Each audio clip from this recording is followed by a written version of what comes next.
നയതന്ത്ര നീക്കങ്ങളുമായി ഇന്ത്യൻ പ്രധാനമന്ത്രി നരേന്ദ്രമോദി ഇസ്രായേലിലേക്ക് പറന്നെത്തുമ്പോൾ ലോകം ആകാംക്ഷയോടെ കാത്തിരിക്കുകയാണ്.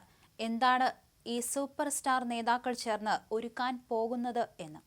ഫെബ്രുവരി 25-ന് ഇസ്രായേലിലെത്തുന്ന പ്രധാനമന്ത്രി മോദി 2 ദിവസമാണ് അവിടെ ചെലവഴിക്കുക. ഈ ദിവസങ്ങളിൽ വെറും പ്രോട്ടോകോൾ ചർച്ചകളല്ല, മറിച്ച് കാലത്തെ അതിജീവിക്കുന്ന സൗഹൃദത്തിന്റെയും തന്ത്രപരമായ നീക്കങ്ങളുടെയും പുതിയ അധ്യായങ്ങൾ കുറിക്കാനാണ് ഇരുവരും ലക്ഷ്യമിടുന്നത്. ഞാൻ ഇന്ത്യ സന്ദർശിച്ചു, മോദി ഇവിടേക്ക് വന്നു, ഞങ്ങൾ മെഡിറ്ററേനിയനിൽ നീന്തിക്കയറി. ഇരു രാജ്യങ്ങളും തമ്മിൽ ഇപ്പോൾ നല്ല ബന്ധമാണ് നിലനിൽക്കുന്നത്. നെതന്യാഹു പറഞ്ഞ ഈ വാക്കുകൾ വെറും നയതന്ത്രപരമായ അടുപ്പം മാത്രമല്ല, വ്യക്തിപരമായൊരു കെമിസ്ട്രി കൂടിയാണ് ഈ നേതാക്കൾ തമ്മിലുള്ളതെന്ന് തെളിയിക്കപ്പെടുകയാണ്. ഈ സന്ദർശനത്തിന്റെ പ്രധാന അജണ്ട എന്താണെന്നോ?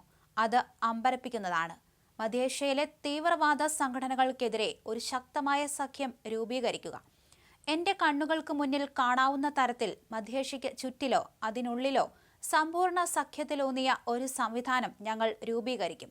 യാഥാർത്ഥ്യത്തെയും വെല്ലുവിളികളെയും ലക്ഷ്യങ്ങളെയും ഒരുപോലെ കാണുന്ന തീവ്രവാദത്തിനെതിരെ നിലകൊള്ളുന്ന രാജ്യങ്ങളുടെ ഒരു അച്ചുതണ്ടാവും അത്.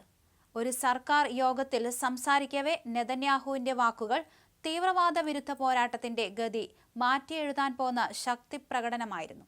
സാമ്പത്തിക സഹകരണം, നയതന്ത്ര സഹകരണം, സുരക്ഷാ സഹകരണം എന്നിവ വർദ്ധിപ്പിക്കുന്നതിനൊപ്പം ഉയർന്ന സാങ്കേതിക വിദ്യ, ആർട്ടിഫിഷ്യൽ ഇന്റലിജൻസ്, ക്വാണ്ടം പ്രോസസ്സുകൾ തുടങ്ങിയ അത്യാധുനിക മേഖലകളിലും ഇസ്രായേലും ഇന്ത്യയും കൈകോർക്കും.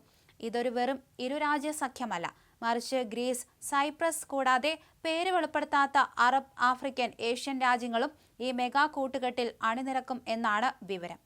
തീവ്രവാദ അച്ചുതണ്ടുകൾക്ക് വിപരീതമായി യാഥാർത്ഥ്യത്തെയും വെല്ലുവിളികളെയും ലക്ഷ്യങ്ങളെയും ഒരുപോലെ കാണുന്ന രാജ്യങ്ങളുടെ ഒരു അച്ചുതണ്ട് സൃഷ്ടിക്കുക എന്നതാണ് ഇതിലൂടെ നമ്മൾ ലക്ഷ്യമിടുന്നത്.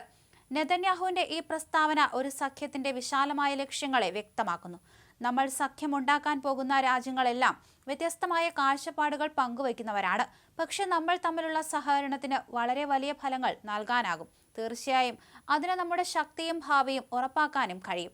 അദ്ദേഹത്തിന്റെ ഈ വാക്കുകൾ സൂചിപ്പിക്കുന്നത് വൈവിധ്യങ്ങൾക്കിടയിലും പൊതുവായൊരു ലക്ഷ്യത്തിനായി ഒരുമിച്ച് നിൽക്കുമ്പോൾ ഉണ്ടാകുന്ന അസാമാന്യമായ ശക്തിയെക്കുറിച്ചാണ്. എന്തായാലും തന്നെ ഇസ്രായേലും ഇന്ത്യയും ഒരുമിച്ച് തന്നെ മുന്നോട്ട് പോവുകയാണ്. ഇത് ഭീകരവാദികൾക്ക് വലിയൊരു ആശങ്ക സൃഷ്ടിക്കുന്ന കാരണമാണ്. അവർ തമ്മിൽ ചർച്ചകളിൽ ഏർപ്പെടുമ്പോൾ ഇത്തരത്തിൽ തീവ്രവാദത്തെ പൂർണ്ണമായും തുടച്ചു നീക്കാവുന്ന തന്ത്രപ്രധാനമായ ഓരോ നീക്കങ്ങളുമായിരിക്കും ഇനി നടത്തുക.